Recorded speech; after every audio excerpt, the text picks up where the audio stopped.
Em Eclesiastes, capítulo de número 2, nós vamos olhar para os versos 1 a 11. 1 a 11 em Eclesiastes, capítulo 2. Ok? Eclesiastes 2, versos de 1 a 11.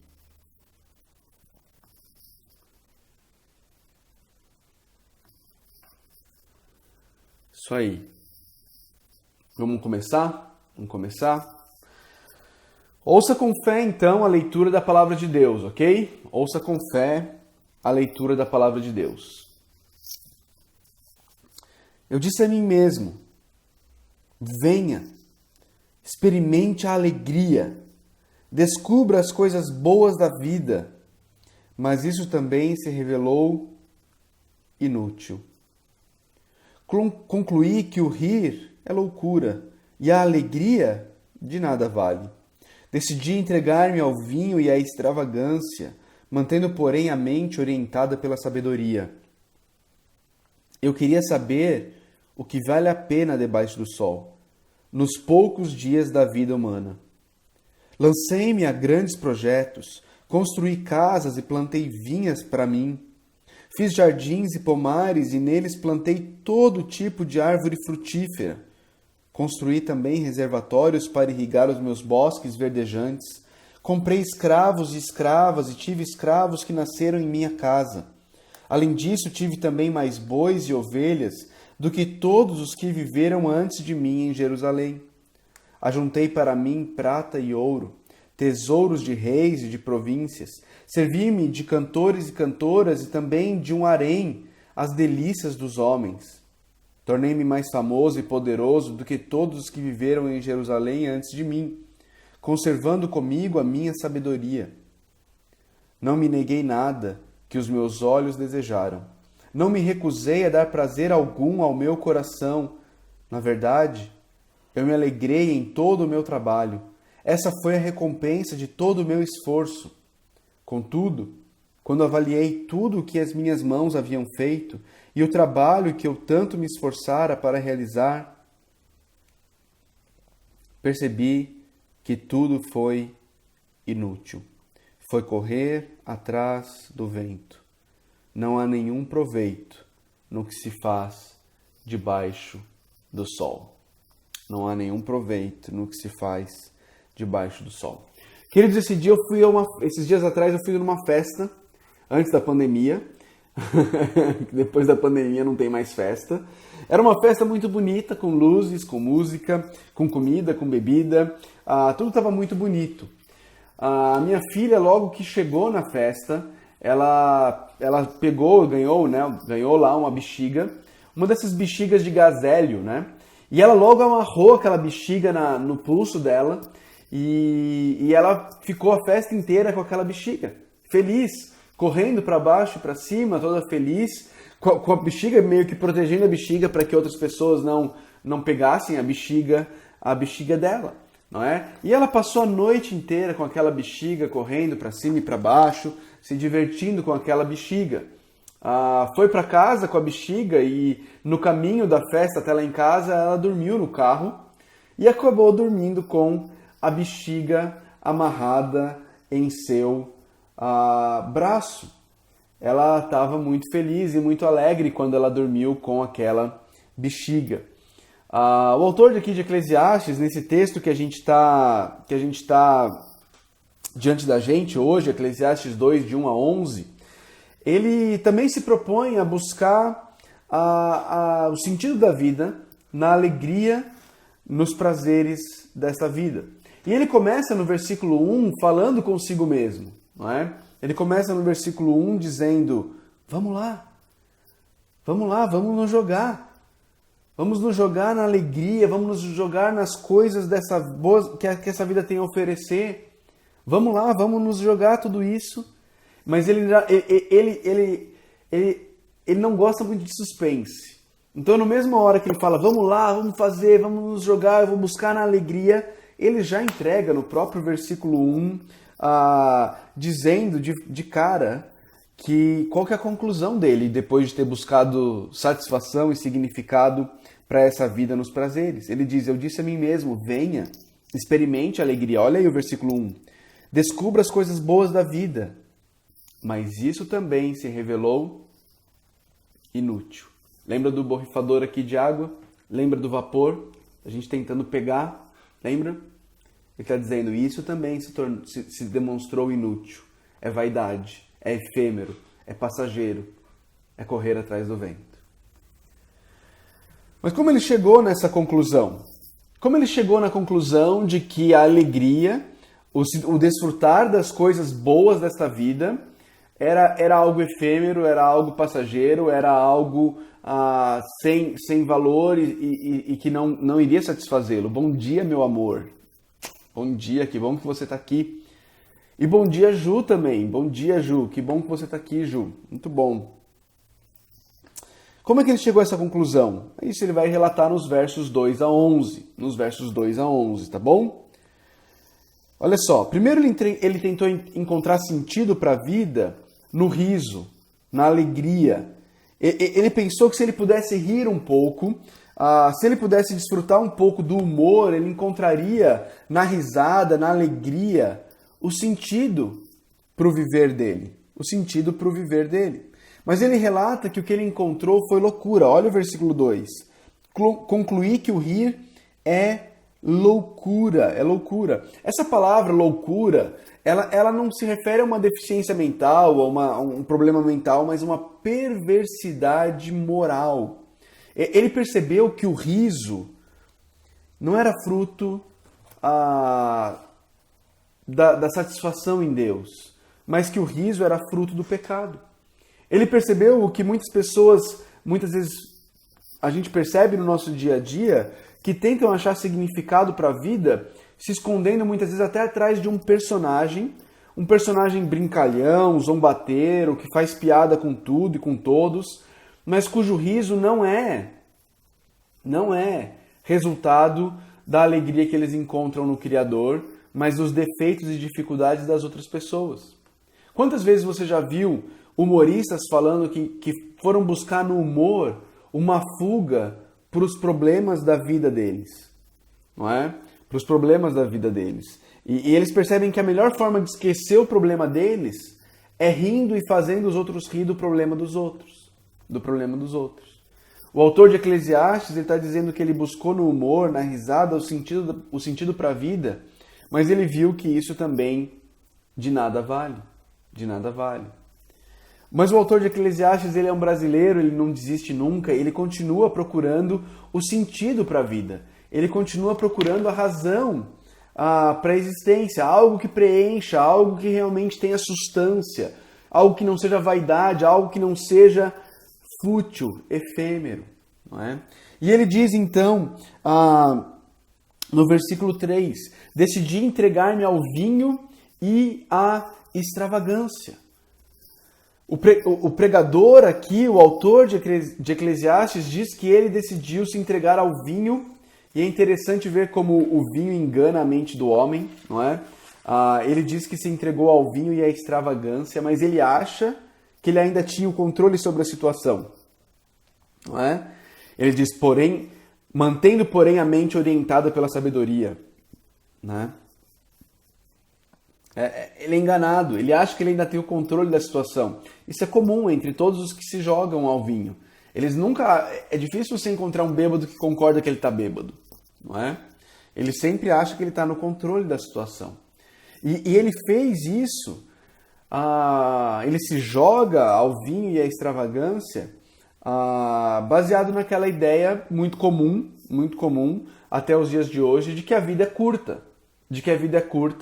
E que por isso ele tem que se jogar, ele tem que aproveitar, ele tem que usufruir de tudo que ele pode, não é? Você jogar no Google assim, a vida é curta, 3 pontinhos, você vai ver as pessoas te dando a ideia das pessoas, né?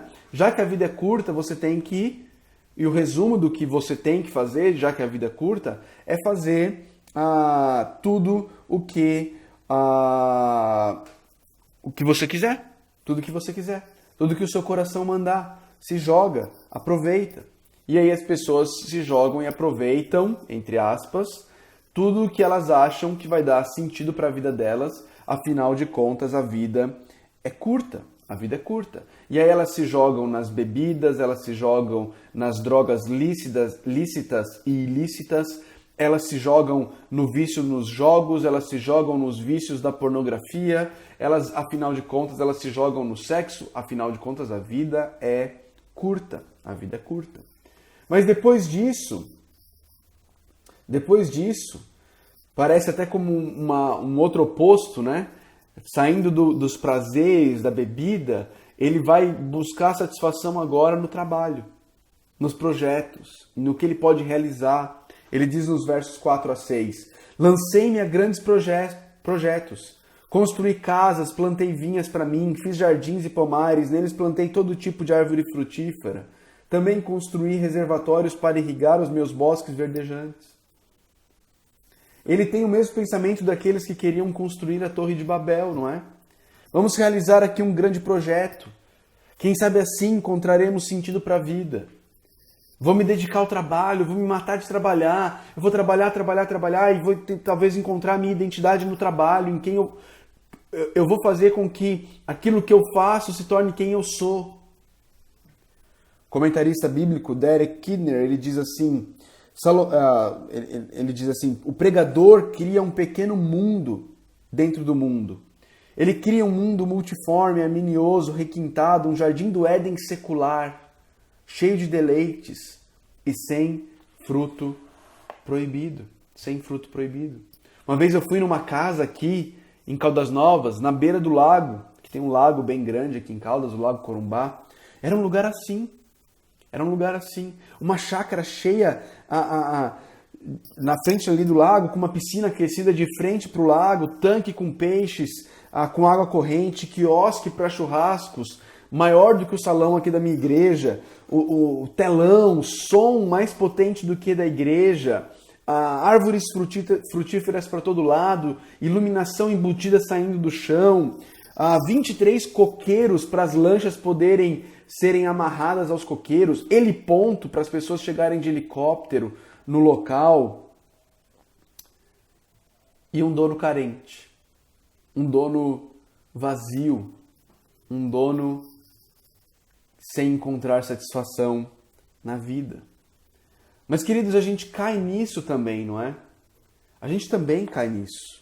Nós também nos pegamos pensando que se nós conquistarmos tal coisa, tal posição no trabalho, se nós conseguirmos aquele objetivo, se ao menos 3 pontinhos, aí sim nós seremos realizados.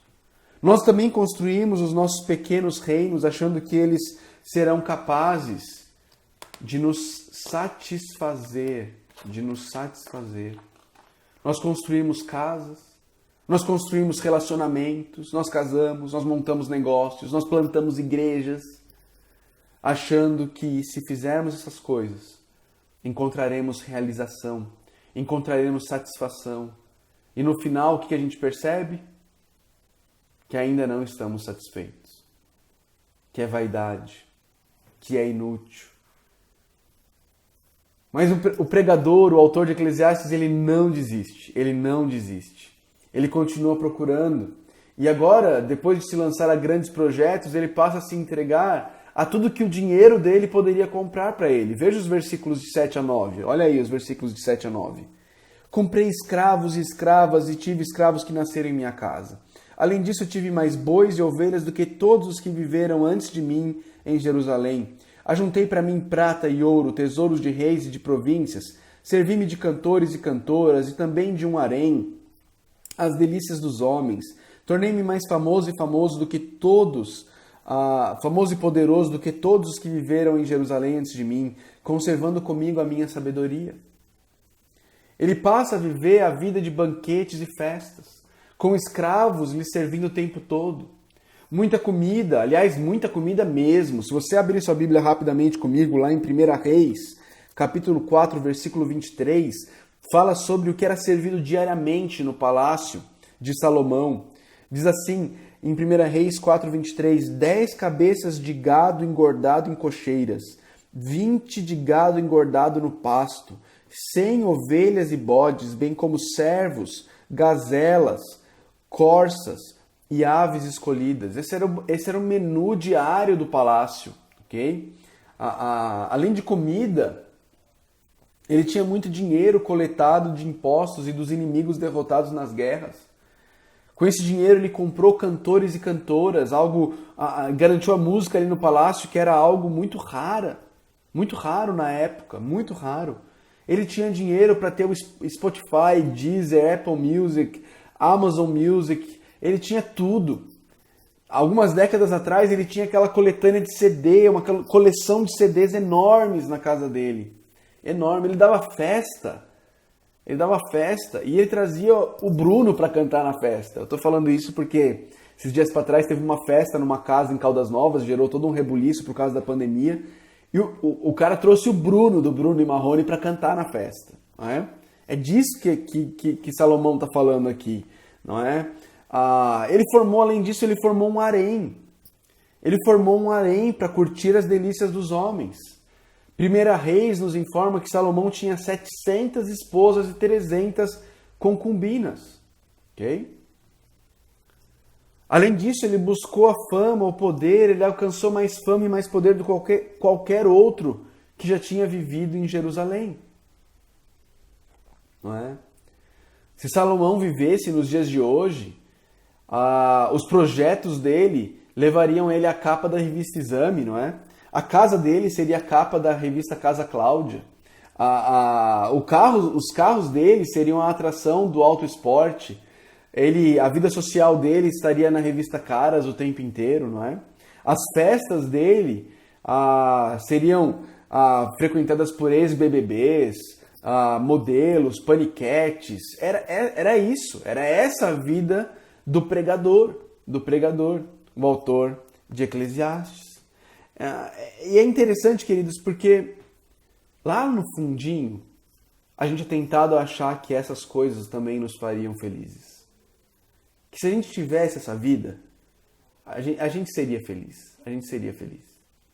A gente fica aqui no Instagram e a gente fica vendo a vida dos outros e a gente fica pensando, caramba, puxa, se eu tivesse essa vida, se eu tivesse essa casa, nossa, se eu tivesse esse tipo de relacionamento, nossa, olha, se eu tivesse essa família, olha só que carro, se eu tivesse esse carro, hein? Nossa, isso que são férias. Se eu tivesse essas férias. E nós achamos que isso nos faria felizes. Isso nos faria felizes. Mas olha como no verso 10 ele resume tudo o que ele fez. Ele diz: não me neguei nada que os meus olhos desejaram. Não me recusei a dar prazer algum ao meu coração. Na verdade, eu me alegrei em todo o meu trabalho. Essa foi a recompensa de todo o meu esforço. Salomão está retratando a sociedade na qual nós vivemos. Todos os dias, tudo à nossa volta está dizendo para a gente: siga seu coração. Siga seu coração. Se vai te fazer feliz, então se entrega. É isso que importa. Ser feliz é o que importa. Você merece. Não seja tão duro com você. Aliás, acho que essa é uma das vozes que nós vamos ouvir muito fortemente quando a pandemia acabar. A voz do: caramba, você passou aí 4, 5 meses em confinamento, 4, 5 meses sem poder. Não tem problema se endividar um pouquinho, não. Você merece. Vai lá, faz. Faça o que seu coração mandar. Foi isso que o autor de Eclesiastes fez. Ele se entregou aos desejos do coração dele. Ele curtiu o humor, se embriagou, realizou grandes coisas, acumulou tesouros, comprou prazeres alimentares, desfrutou de boa música, de muito sexo, ficou famoso, ficou poderoso. Agora pense comigo. Essas coisas aqui são um resumo do que a gente quer. Para e pensa. Não são essas coisas que a gente acha que vão nos fazer felizes? Ah, se eu pudesse tirar férias num resort all inclusive no Caribe. Ah, se eu pudesse ter o melhor celular. Ah, se eu pudesse ter um carro assim ou assado.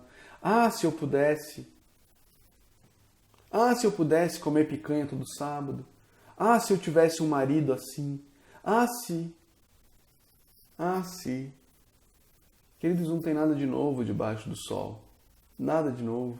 Nós continuamos buscando as mesmas coisas, nós continuamos correndo atrás do vento, pensando que podemos encontrar sentido e realização nessas coisas. Santo Agostinho foi um homem que se entregou à farra e aos prazeres na busca do sentido da vida. Depois de convertido, ele chegou à conclusão que o ser humano foi feito para Deus e que enquanto o ser humano não se satisfazer em Deus, ele continuará andando como uma barata tonta, buscando prazeres nas criaturas, quando na verdade ele foi feito para encontrar prazer e satisfação em Deus.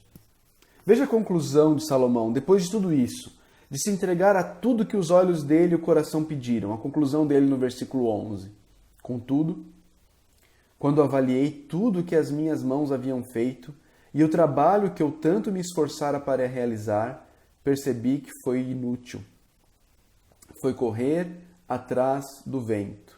Não há nenhum proveito no que se faz debaixo do sol. Essa é a conclusão que chegam aqueles que se entregam e conquistam tudo que a vida debaixo do sol pode oferecer. Quem aqui sabe quem é o Jim Carrey? Quem sabe quem é o Jim Carrey? Alguém aqui sabe quem é o Jim Carrey?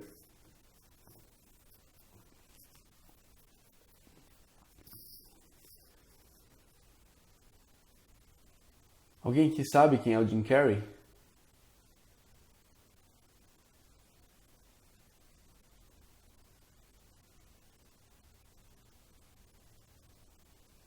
Só falando que deixa eu dar uma biografia do Jim Carrey para vocês. Jim Carrey é um autor, humorista, canadense.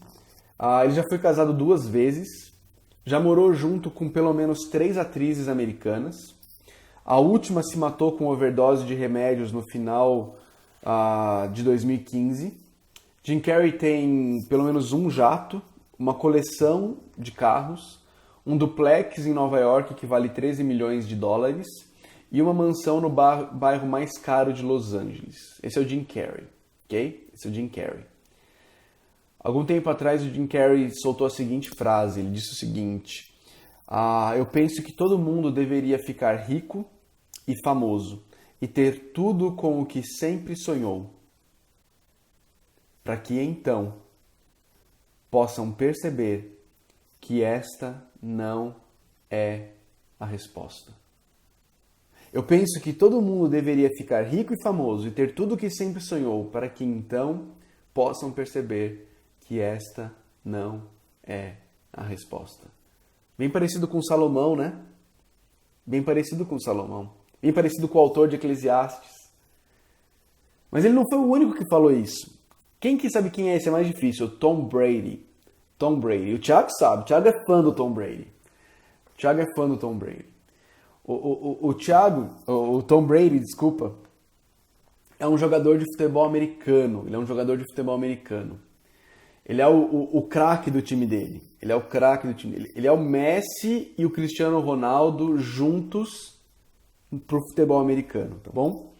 E depois de ter ganho 3 vezes, ele já ganhou mais do que isso, mas na terceira vez que ele ganhou, nenhum desses se converteu não, tá bom? Nenhum desses se converteu. Olha lá o Thiago, falei que ele é fã do Tom Brady, é basicamente o Pelé da NFL. Por aí, vai, por aí.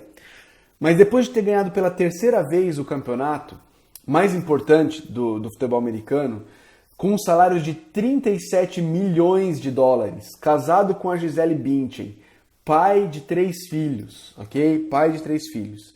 Fizeram a seguinte pergunta para ele: Brady, isso é tudo? Isso é tudo? O que você vai fazer com isso? O que você faz quando você tem tudo que você pensou que você queria? O que você faz? E a resposta dele foi: porque eu tenho 3 taças do campeonato e eu ainda acho que existe algo maior que eu preciso. Talvez muitas pessoas vão dizer, cara, isso é tudo. Palavras do Tom Brady. Eu alcancei meu alvo, meus sonhos, minha vida. Mas tem que ter algo mais além disso. Isso não pode ser tudo. Então o apresentador perguntou: o que é esse algo? E ele respondeu: eu gostaria de saber. Eu gostaria de saber. Irmãos, irmãs, perceba comigo isso. O autor de Eclesiastes, Jim Carrey, Tom Brady, todos eles alcançaram tudo que esse mundo tem para oferecer. Tudo, tudo. O que esse mundo tem para oferecer, eles tiveram. Tudo. Todos ficaram insatisfeitos. Todos voltaram vazios. Todos disseram, tem que ter alguma coisa a mais. E de fato tem. E de fato tem. Queridos, os nossos desejos insatisfatórios, os nossos desejos insuficientes, eles nos dão uma pista de que nós fomos feitos para encontrar satisfação em Deus. Deus nos fez assim. A satisfação real, a satisfação duradoura, só pode ser encontrada em Deus. Eclesiastes está na Bíblia para nos desiludir dessa ilusão de que nós andamos como zumbis, iludidos, achando que vamos encontrar a satisfação para a nossa alma, para o nosso coração, nas coisas dessa vida. Eclesiastes está na Bíblia para nos mostrar que estamos buscando no lugar errado. Estamos transformando as dádivas de Deus em deuses. E as dádivas de Deus, elas são excelentes dádivas, mas elas são péssimos deuses. Péssimos deuses. Eu não sei se você percebeu no texto que nós lemos as marcas da sociedade atual. Mas nesse texto nós vemos 3 marcas da nossa sociedade. A primeira marca da nossa sociedade que está nesse texto aqui é o egoísmo. Você percebeu como Salomão, o autor de Eclesiastes, usa as palavras eu, minha, para mim, meu, 14 vezes em 11 versículos? Você percebeu isso? Essa busca por satisfação nos prazeres da vida, ela é uma busca extremamente egoísta, onde nada e nem ninguém importa pra gente. Nada e nem ninguém. O foco sou eu. O que eu desejo, o que eu faço, o que eu tenho. A segunda marca da nossa sociedade, e quando eu falo nossa sociedade, quem faz a sociedade somos nós, tá bom? Então é uma marca nossa, do homem caído. A segunda marca é a necessidade de se mostrar superior a todos, ou superior aos outros. Veja no versículo 7, ele diz assim: comprei escravos e escravas, tive escravos que nasceram em minha casa, além disso, tive mais bois e ovelhas do que todos os que viveram antes de mim em Jerusalém. No versículo 9, ele diz: tornei-me mais famoso e poderoso do que todos os que viveram em Jerusalém antes de mim. Percebe? Não adianta ter as coisas, não adianta ser famoso, não adianta ser poderoso. Existe um anseio no nosso coração de ter mais do que o outro, de ser mais famoso do que o outro, de ser mais poderoso do que o outro. Essa necessidade de se mostrar superior aos outros. Seria o MC Salomão ostentação, não é? O Salomão ostentação, o MC ostentação já estava lá, Essa ideia de que você precisa ostentar, você precisa mostrar, não basta ter. Você precisa mostrar para o outro que você tem e que você tem mais do que o outro. A terceira marca é essa marca da nossa sociedade de uma vida guiada pelo ser feliz. Pelo que importa é ser feliz. O nome disso é hedonismo. É deixar o seu desejo por felicidade, por prazer, guiar a sua vida. A nossa sociedade é assim. Se um menino se sente feliz se vestindo de menina e tendo o nome de menina, o que a gente faz? A gente muda o nome do menino e mandamos o mundo inteiro fechar os olhos para a realidade e fazer de conta que aquele menino é uma menina. Por quê? Porque ele se sente feliz assim. Ser feliz é o que importa. Ser feliz é o que importa. Talvez você não tenha se dado conta, mas é muito provável que em graus diferentes você esteja vivendo assim como o MC ostentação, assim como o autor de Eclesiastes, deixando os seus desejos te guiarem, pensando só em você e querendo se mostrar melhor do que os outros. O autor de Eclesiastes está nos mostrando que isso é correr atrás do vento. É vaidade e nunca vai ser capaz de satisfazer o seu coração. Então qual é a resposta? Qual é a resposta para o autor de Eclesiastes? Qual é a resposta para o Jim Carrey? Qual é a resposta para o Tom Brady? Qual é a resposta que eles não conseguiram encontrar? Eclesiastes não apresenta a resposta. Não é o papel, não é a função de Eclesiastes. Mas o resto da Bíblia apresenta. Olha o que o salmista nos diz no Salmo 16, versículo 11. Abre lá. Veja o que o salmista nos diz no Salmo 16, um dos meus salmos favoritos, Salmos 16, 11. Tu me farás conhecer a vereda ou o caminho da vida, a alegria plena da tua presença, eterno, eterno prazer à tua direita. Queridos, o coração humano só encontra alegria plena e eterno prazer na presença de Deus. E para desfrutarmos desse prazer eterno e dessa alegria plena, precisamos conhecer a vereda da vida, o caminho da vida. 2000 anos atrás, Deus se fez homem. O diabo ofereceu para ele todas as coisas que Salomão buscou: fama, prazer, poder. E ele recusou tudo isso para viver uma vida de obediência a Deus e satisfação em Deus, no meu e no seu lugar. Esse Deus homem, Jesus, morreu uma morte que ele não merecia morrer e ressuscitou vencendo a morte e o pecado. E ele nos disse que ele é o caminho, a verdade e a vida. E que ninguém vai à presença de Deus Pai a não ser por meio dele. Você quer desfrutar de alegria plena, de prazeres eternos? Se arrependa da sua busca de sentido nas coisas desta vida.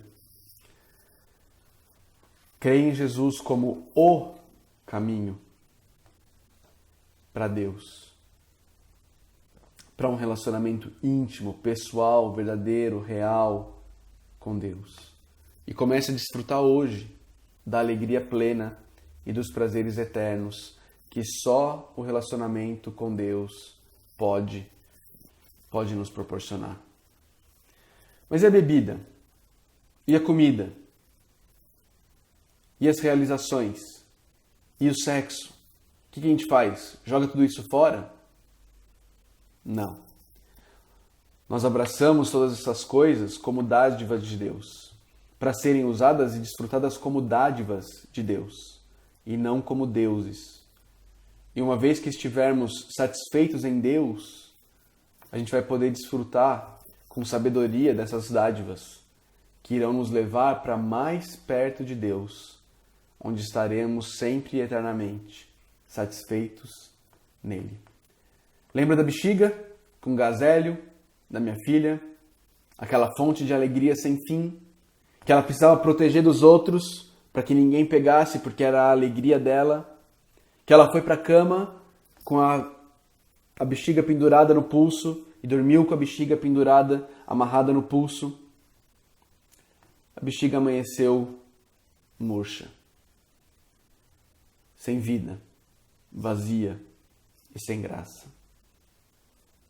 É assim que se torna a vida de todos aqueles que buscam alegria e satisfação nas coisas deste mundo que estão morrendo, ao invés de desfrutarem das coisas deste mundo como dádivas dadas por aquele que nunca morreu, que é eterno e que nos dá o prazer e a alegria eterno na presença dele. No dia seguinte, a bexiga sempre estará vazia. No dia seguinte, a bexiga sempre estará murcha. No dia seguinte, a bexiga sempre será sem vida. E você? Está correndo atrás do quê?